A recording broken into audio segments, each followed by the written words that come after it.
أعوذ بالله السميع العليم من الشيطان اللعين الرجيم. بفضل الله بسم الله الرحمن الرحيم. الحمد لله رب العالمين، والصلاة والسلام على أعز الخلق وأشرف الأنبياء والمرسلين، سيدنا وطبيب قلوبنا حبيب إله العالمين أبي القاسم محمد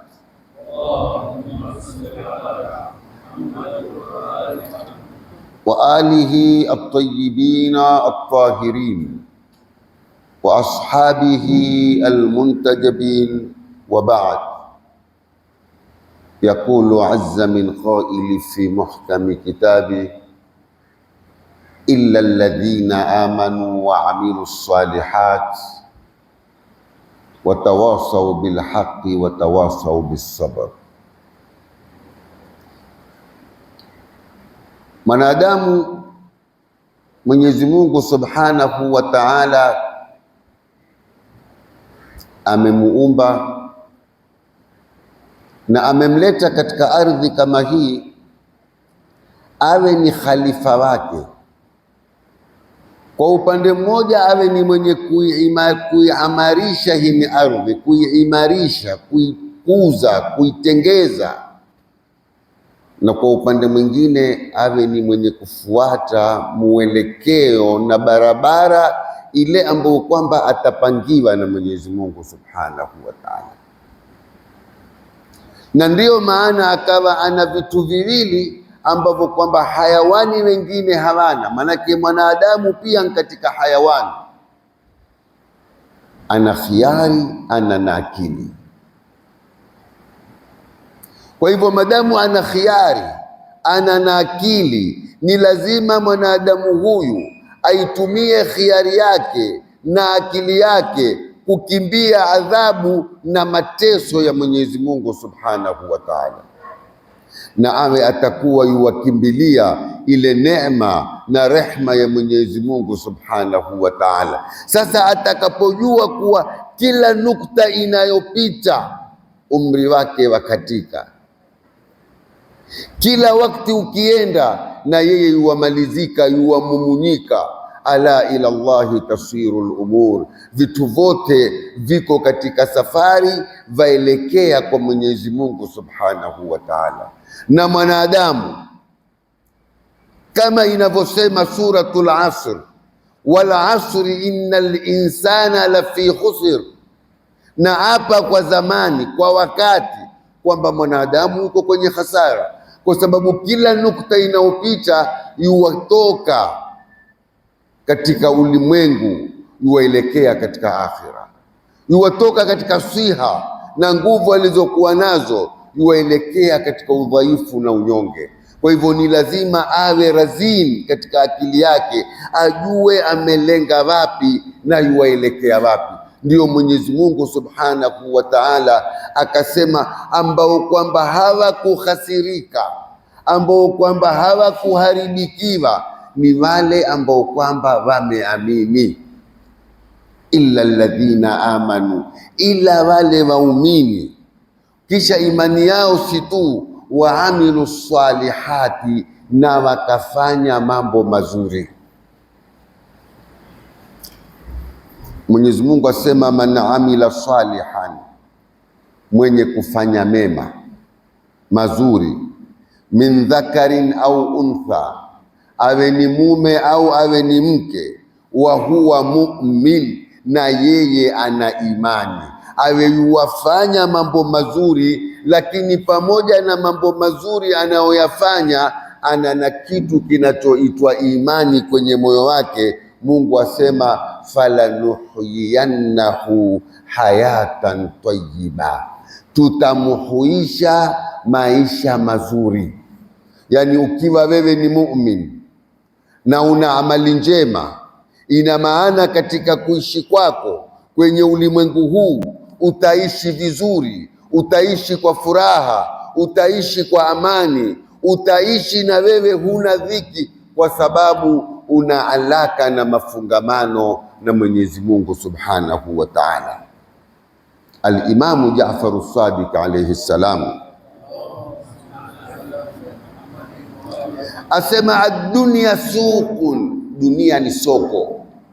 Hunu ulimwengu ni kama soko.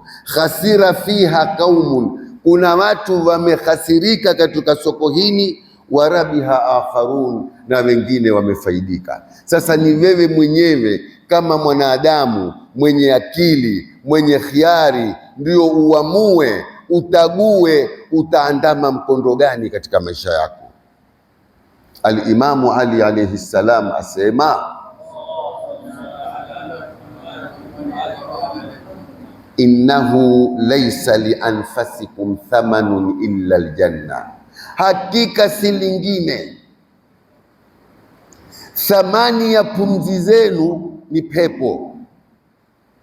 Hii pumzi unayoivuta kisha ukaitoa, thamani yake lazima upate pepo. Ikiwa utakuwa hukuipata pepo, umehasirika wewe fi dunia wal akhirah, duniani na akhira.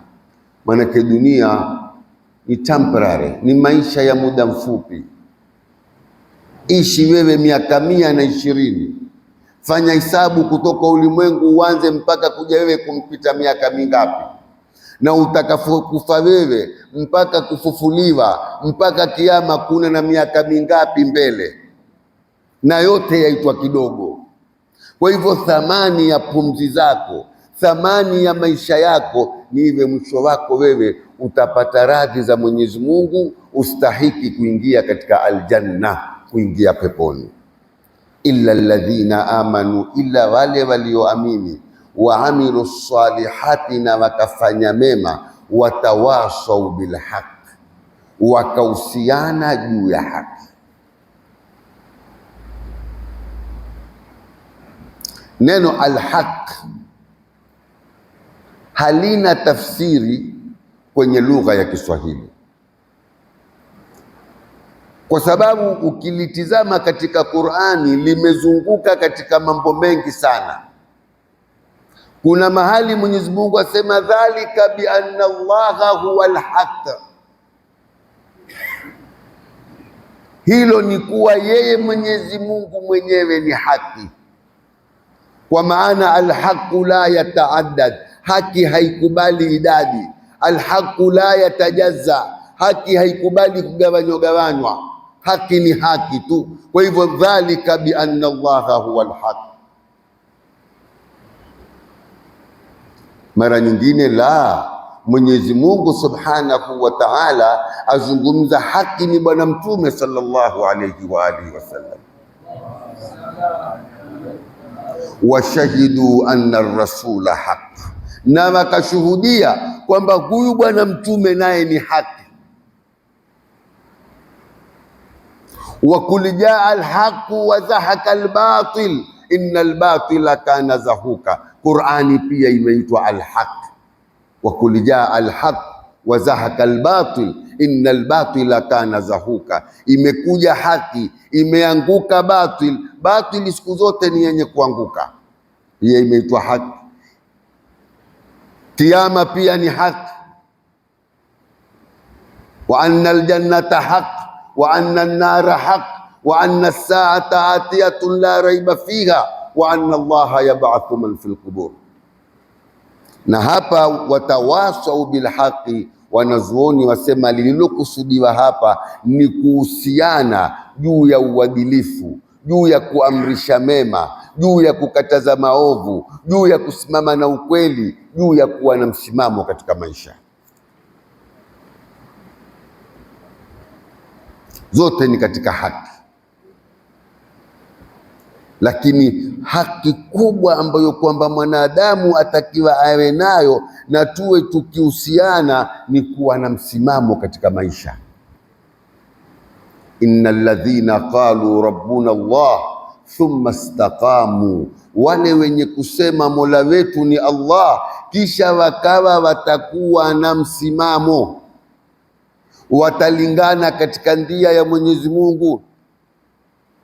Hawa tatanazzalu alaihimul malaika, hushukiwa na malaika. alla takhafu wala tahzanu, wale malaika wakawa wawaambia wao musiwe na hofu wala musiwe na huzuni. Wa abshiru bil jannati allati kuntum tu'adun, tukueni bishara kwa ile pepo mliokuwa mkiagizwa siku zote. Nahnu awliyaukum fil hayati dunya wa fil akhirah, sisi ndio tulokuwa tukiwapelekeshea mambo yenu katika maisha ya duniani na katika maisha ya akhira. Walakum fiha ma tashtahi anfusukum walakum fiha ma tad'un, na katika bustani hizo, katika pepo hizo mutakuwa mapata kile munachokitamani kwa nafsi zenu na kile mulichoagizwa. Hii yaonesha kwamba miongoni mwa nafasi ya alhaqi watawasau bilhaqi ni tuhusiane kuwa na istiqama, ni tuhusiane kuwa na msimamo katika mfumo na mwelekeo wa maisha yetu. Na hili ndilo jambo zito. Watu wengi wamefeli katika kuwa na misimamo. Waweza muona mtu yuwabura kwa tauhidi, kwa akida, kwa jihadi, aitana watu, kumbe bado yote yale anayoyafanya ni madhahir, lakini ndani ya moyo wake ni kitu kingine. Akiitwa tu kesho, akawekwa chini, akapangiwa mipango, aweza kuwatupa watu wote, akashika njia ile nyingine. Na ndiyo Mtume sallallahu alayhi wa alihi wasallam alipoambiwa istaqim kama umirta, lingana kama ulivyoamrishwa, alitamka akasema shayyabatni Hud wa akhawatuha, imenitoa nyeupe suratu Hud, kwa sababu ndani yake aliambiwa fastaqim kama umirta, lingana kama vile ulivyoamrishwa. Haki ni kuamrisha mema na kukataza mabaya, na hii ni sifa ya waumini. Kazi yao huwa waamrisha mema na wakataza mabaya, lakini katika kuamrisha mema na kukataza mabaya yataka mwanzo wewe mwenyewe uwe ni mwema na wewe mwenyewe umeepuka yale mabaya. Miongoni mwa alhaqi ni as-sidq, tuwe wa kweli. Ya ayyuhalladhina amanu taqullah, enyi mulioamini muogopeni Mwenyezi Mungu, wakunu ma'as-sadiqin, na muwe pamoja na wakweli. Hiyo ni amri ya Mwenyezi Mungu subhanahu wa ta'ala. Watawasau bilhaqi, wahusiane juu ya haki. Haki kama tulivyosema ni kila jambo ambalo kwamba lina maslaha, ni jambo ambalo kwamba ni zuri, ni jambo ambalo kwamba lina faida katika mujtamaa. Waislamu wafaa wakae, wakumbushane, wahusiane kusimama na jambo kama lile. Kisha baada ya watawasau bilhaqi watawasau bisabr, na wahusiane kusubiri, kwa sababu ile haki ilivyokuwa ngumu, ile haki ilivyokuwa na uzito, yahitajia subra wewe kubaki nayo, kama inavyohitajia subra wewe kuielewa na kuifahamu, vile vile ni lazima usubiri katika kubaki nayo na kudumu nayo. Kusubiri ni jambo zuri sana, lakini saa nyingine watu hulielewa kimakosa. Kusubiri si kukubali, si kusalim amri. Yani wewe mathalan ukiwa ni mgonjwa, haina maana ya kwamba usubiri ukae kitandani uwate ugonjwa ukutafune. Kusubiri ni kutoka ukenda hospitali, ukamuona daktari, ukaandama ndia za matibabu kwa kadiri ya uwezo wako, mpaka ukafika mahali huna tena mbinu, huna tena uwezo. Hapo mwatie Mwenyezi Mungu subhanahu wa ta'ala. Ni maskini wewe. Kusubiri ni kutoka ukatafuta kazi, ukafanya kazi mpaka ukaweza kujiimarisha we mwenyewe na kusimama. Hiyo yani subra ni chombo ambacho kwamba waweza kukitumia kutoka katika matatizo na majanga ulionayo. Si kusalim amri ukainua mikono kwamba ikiwa ni ugonjwa uniue. Vata hivyo, unapodhulumiwa, unaponyanyaswa, unapofanywa mnyonge, kusubiri ni kupambana na dhalimu kama yule, si kuweka mkono chini. Na ndio utaona leo tukipiga mfano wa kusubiri, hauwezi kuiona athari ya subra kama subra aliyokuwa nayo Abi Abdillah al-Hussein katika uwanja wa Karbala.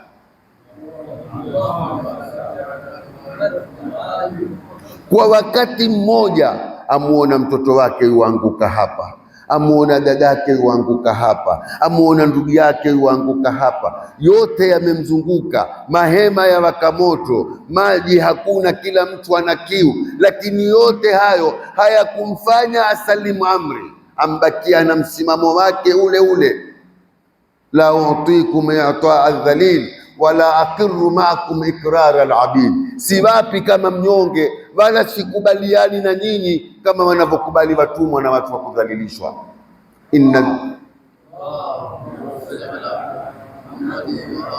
inna ad-da'iya ibn ad-da'i kad rakaza baina ithnatayn imma as-silla aw adh-dhilla hayhata bin adh-dhilla ya'ba Allahu lana dhalika wa rasuluhu wal mu'minun wa hujurun tabat wa tahurat. Mwanaharamu anayedaiwa kuwa ana baba ameamua moja katika mawili, ima tuwe madhalili au tufe. Wapi na wapi sisi na idhilali? Hatuwezi kukubali idhilali. Mungu na mtume na waumini hawatukubali sisi hilo. Kwa hivyo al-Imamu Hussein ni ramz, ni alama ya subra. Ukiwa wataka kuielewa subra, isome Karbala. Mtume sallallahu alayhi wa alihi wasallam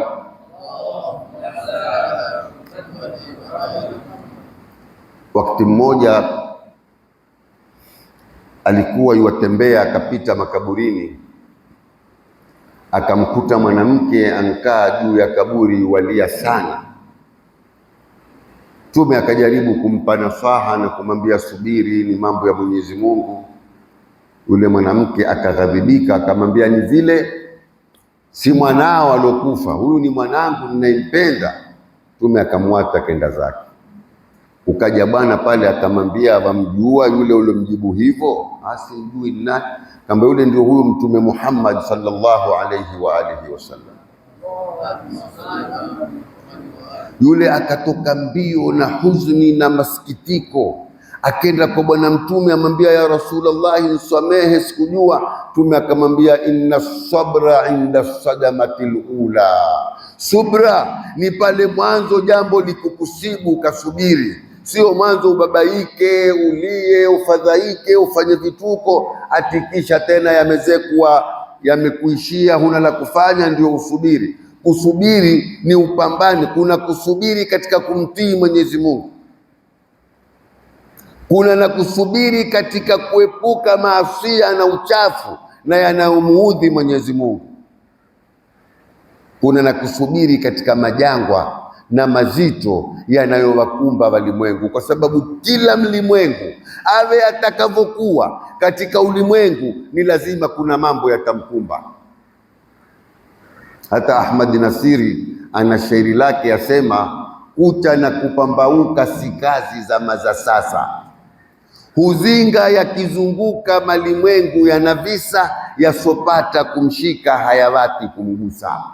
Kwa hivyo kila mmoja katika ulimwengu analo jambo litampata, liwe ni kubwa au liwe ni dogo, na mwite utakavyomwita, awe ni raisi, awe ni waziri, awe ni jaji, awe ni wakili, awe ni tajiri, yoyote unayemuona ana upande wa furaha na nishati, ana na upande yuwalalamika. Chombo kinachofaa kutumika hapo ni kile kitu kinachoitwa kusubiri, na ndio tukaambiwa tuhusiane mara kwa mara, watawasau bilhaqi watawasau bisabr, wakahusiana kusimama na haki na wakahusiana ili wawe na subra. Al-Imamu Ali Zainul Abidin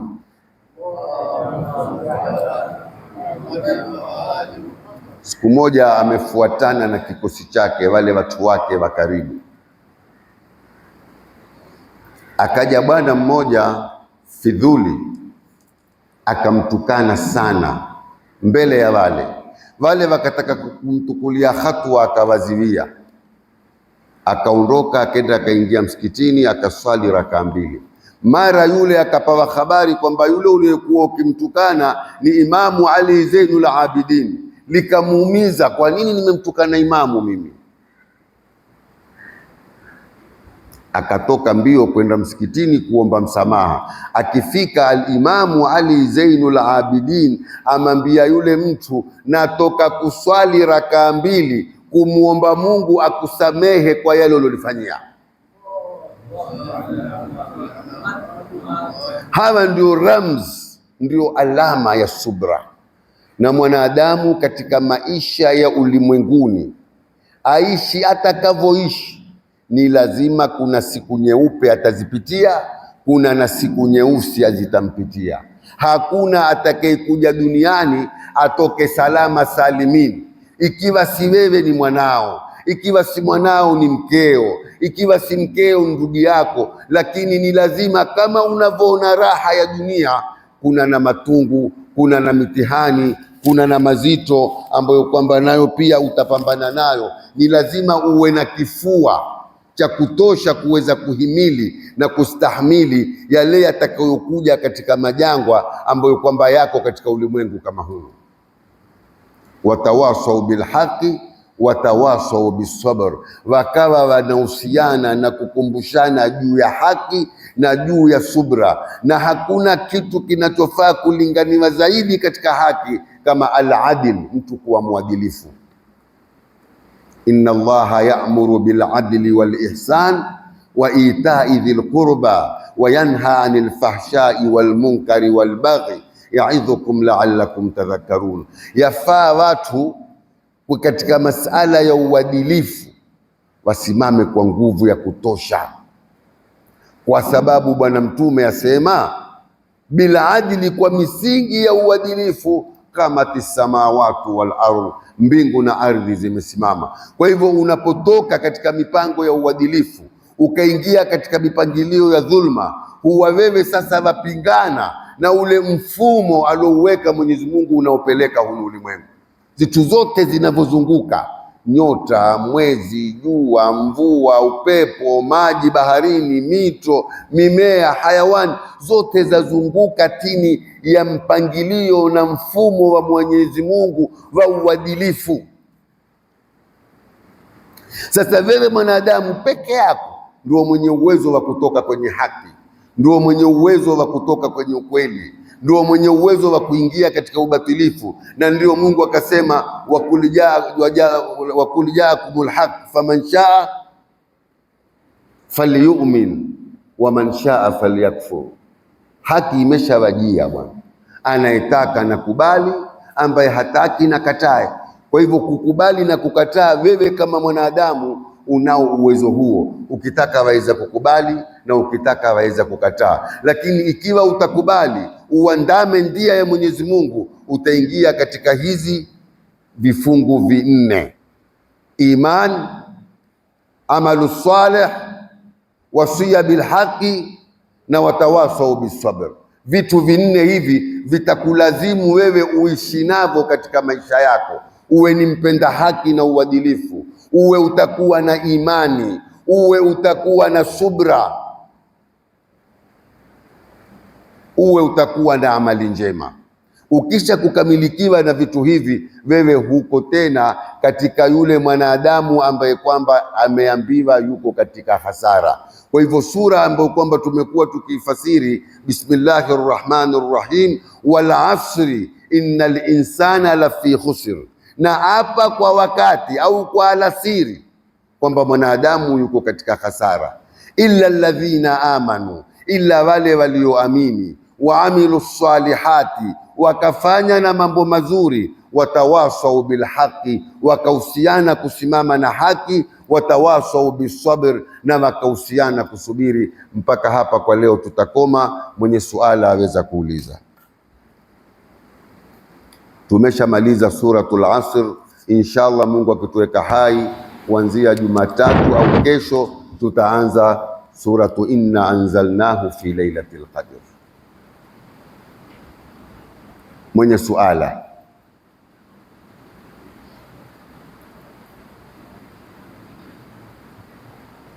huyu,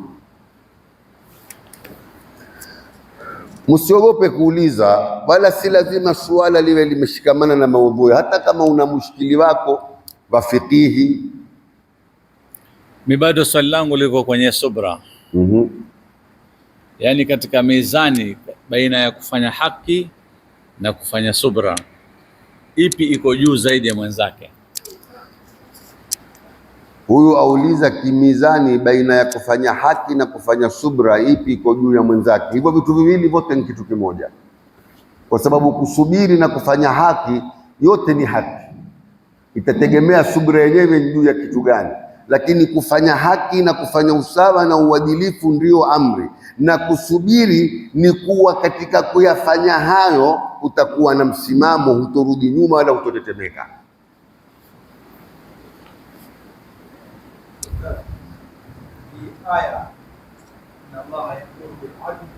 Wal ihsan, Masuni wakitumia sana Ijumaa kwenye ile hutuba zao. naam, siweza kutupa taarifa hii, ni kadhia hii ilianza vipi, au ni mfumo wa hutuba zao?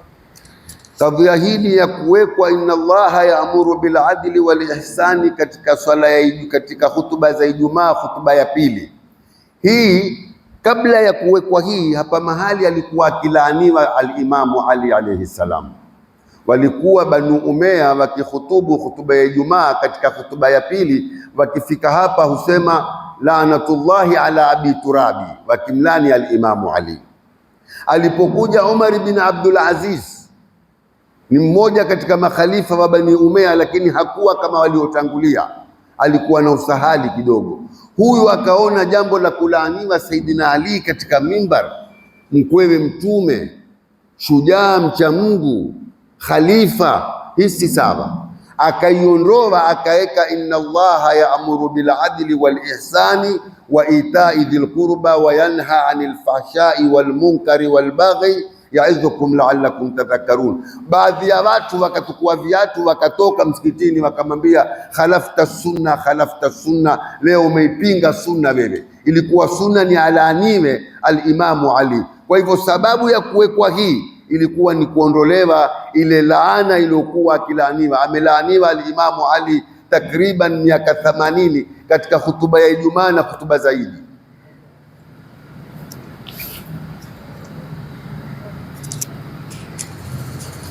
Tukizungumza adala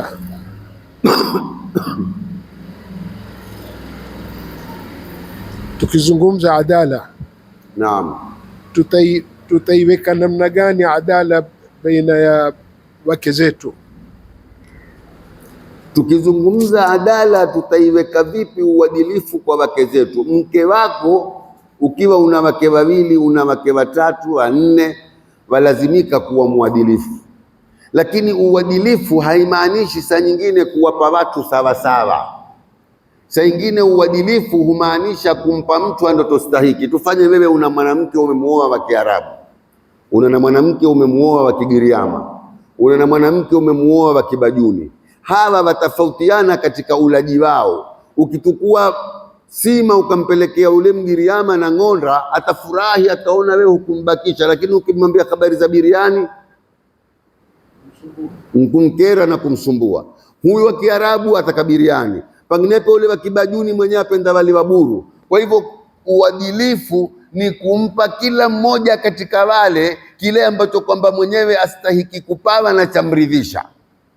Ama kimoyo huwezi kufanya uadilifu, na umeruhusiwa. Huwezi kuwapenda kisawasawa, lazima kuna mmoja utampenda zaidi kushinda mwingine. Lakini katika kutoa, ukiwanunulia vitu, ukiwapa senti, ufanye bidii uwape wote kisawasawa, lakini katika masala ya kupeleka chakula kila mmoja mpeleke kile ambacho kwamba kitamridhisha na kitamfurahisha.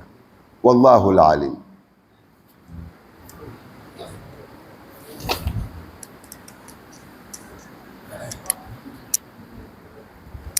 Ustadhi, ulizungumza kwamba ukija duniani sijui utapata either a white or black, a black day and a white day, kisha ukabadilisha ukasema kama hakupati wewe tampata mwanao, tapata mjukuu, yaani tamini yamaanisha kwa mimi asinipate, sio akampata mwanangu. Kwa hivyo mimi nitakuwa nimesurika sikupata black wala white.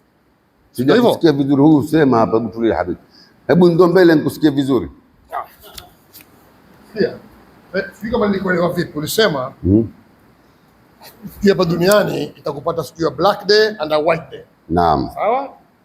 Kisha ukabadilisha ukasema yaweza sikupate wewe akampata mwanao. So that means yaweza kwa mimi hakunipata, kwa mimi ninge duniani hakunipata hayo, lakini mwanangu ndo amempata. Naam. Nimesema kila mmoja katika ulimwengu ana siku nyeupe, ana na siku nyeusi. Saa nyingine katika zile siku nyeupe nyeusi waweza wewe ukawa hukupatikana na jambo, lakini likawa kero liko kwa mke wako ni mgonjwa, mwanao ni mgonjwa, ndugu yako ni mgonjwa, litakuwa lile halikukupata wewe, lakini pia ni lako wewe kwa kuwa limempata loka karibu na wewe. Wazi?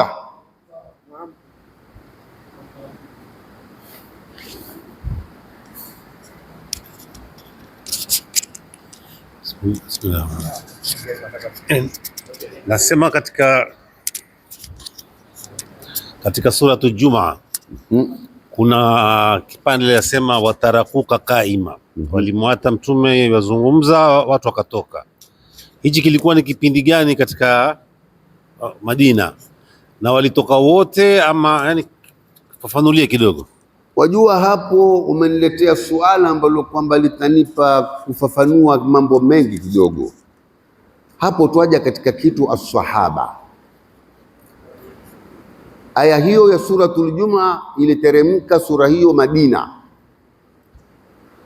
wakati bwana mtume sallallahu alayhi wa alihi wasallam yuko msikitini wa khutubu juu ya mimbar. Mara kukaja msafara wa biashara na ngoma nde zikawa hupigwa. Maswahaba wakatoka msikitini wakamwata bwana mtume usimeme peke yake kwenye kibula, walobaki wachache sana, wengi walitoka. Ikateremka aya hiyo inayosema wa idha ra'aw tijaratan aw lahwan infaddu ilayha wa tarakuka qaima qul ma inda Allahi khairun min al-lahwi wa min at-tijara wallahu khairur raziqin. Sasa hawa ndugu zetu mara nyingi aya kama hizo wao huzisoma mswafuni, lakini kisha huja wakatuambia maswahaba wote ni maadilifu, maswahaba wote wako sawa, na jambo haliwezekani. Wako maswahaba waliokuwa wacha Mungu na wako maswahaba ambao kwamba walikuwa hawamwogopi Mwenyezi Mungu, na haiwezekani mtume atumilizwe katika society iwe wote ni wema. Kwenda ongoza nini sasa? Ni lazima kati yao kuna wema, kati yao kuna wabaya. Na neno swahaba halina uzito katika lugha ya Kiarabu wala halina cheo chochote. Tizama katika Qur'ani, Tewa pia ameitwa sahaba. wa dhannuni idh dhahaba mughadiban wala takun ka sahibil hut, usiwe kama sahaba wa Tewa. Tewa pia ameitwa sahaba. Nabii Allah Yusuf alipokuwa jela akizungumza na wale ambao kwamba ni mushrikina, asema ya sahiba yisijin, enyi maswahaba zangu wawili tulioko jela pamoja, arbabun mutafarriquna khairun amillahu alwahidil kahar, miungu mingi mnaomiabudu ni bora ama Mungu mmoja? Ametumia neno sahaba. Katika suratul Kahfi, idh yakulu li sahibihi wa huwa yuhawiruhu, limetumika neno sahaba kwa kafiri. Bwana mtume mwenyewe, wama sahibukum bimajnun, hakuwa sahaba wenu ni mwandazimu. Kina Abu Jahali, kina Abu Lahabi pia mtume Mungu amwaita maswahaba, lakini hawa jamaa wametukua hili neno la sahaba wamelifanya ni maasumina, ni watu wakubwa. Mtume kuna siku alisema washaukahu ila ikhwani, hamu yangu juu ya ndugu zangu. Kuna mmoja katika maswahaba akamwambia, ya Rasulullah, awalasna ikhwanaka, sisi si ndugu zako? Akamwambia, la antum ashabi, nyinyi maswahaba. Ikhwani, ndugu zangu, yaatuna min ba'di, watakuja baada mimi siko tena katika ulimwengu. Wayuminuna ma baina dafatai hadha alkitab, waiamini Qur'ani, wawate kuzini, waswali, wafunge, waate maasia, na hawakuniona wala sikuwaona, watatosheka na kupawa habari na watakuwa waumini. Hawa ndio ndugu zangu, nyinyi ni maswahaba tu. Wallahu alalim.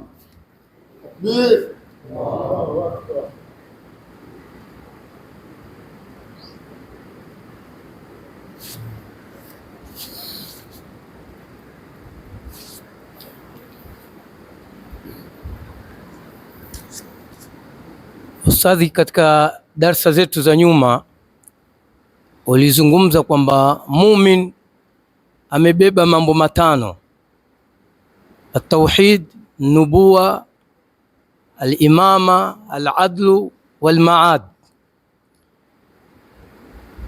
Ukasema huyo ni Shia mumin, lakini swali langu linakuja hapa, unapata muumini huyu baadhi yao, au wapata baadhi ya waumini ambao wana sifa hizi, itikadi hizi, kimaadili, labda kiakhlaki, kimienendo, ni tofauti sana ukilinganisha na watu ambao baadhi ya masala haya matatu au matano hawanayo.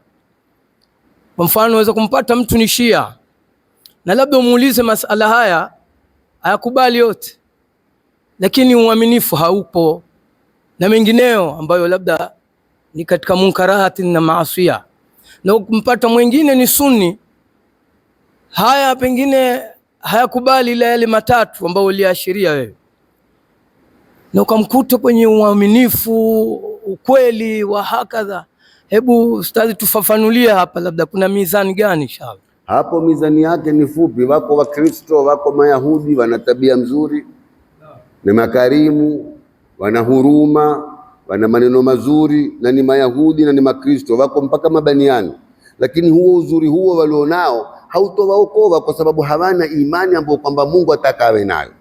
Kwa hivyo, na yule ambaye kwamba ni Mshia ana tabia mbovu, lakini ana itikadi hizo tano, bado hizo itikadi anazo tu kama lakatul lisan, ni maneno tu, haijashuka kwenye moyo kikweli. Ikishuka kwenye moyo kikweli, ni lazima na tabia ziwe mzuri.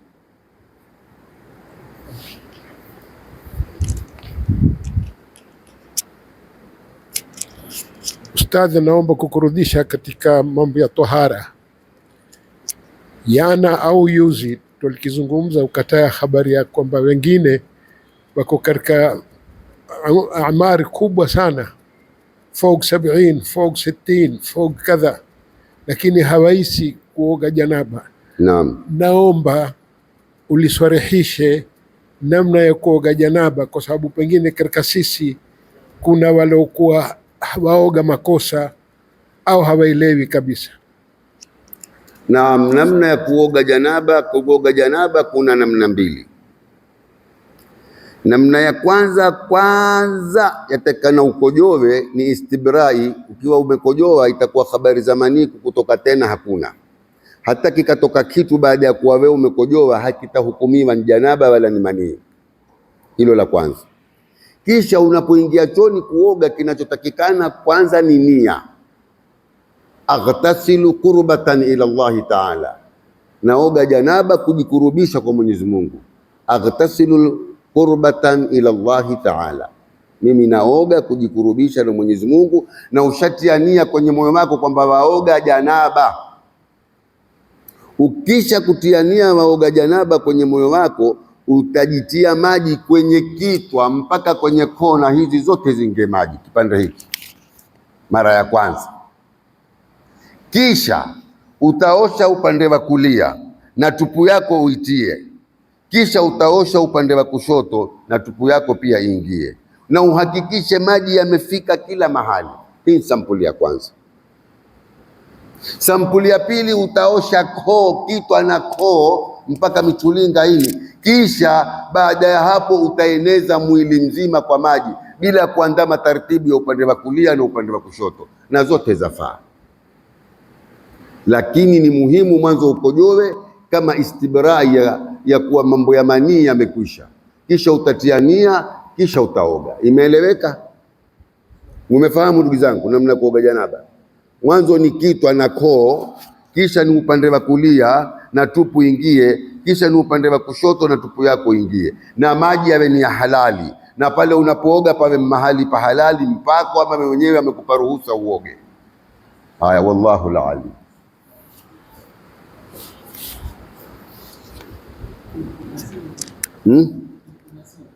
Irtimasi iko, kuna na kuoga kwa irtimasi, yani kupiga mbizi kwa pap kwenye maji kisha ukazuka, watiania moja kwa moja kisha wapiga mbizi wazuka, hiyo yaitwa irtimasi.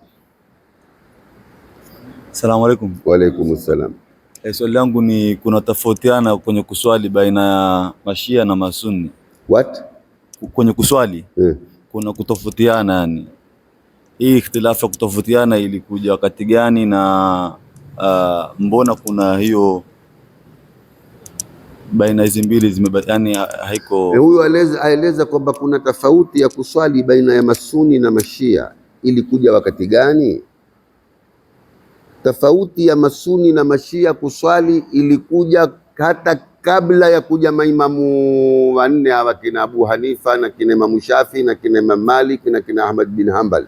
Kuna tofauti ilianza kutokea wakati wa maswahaba.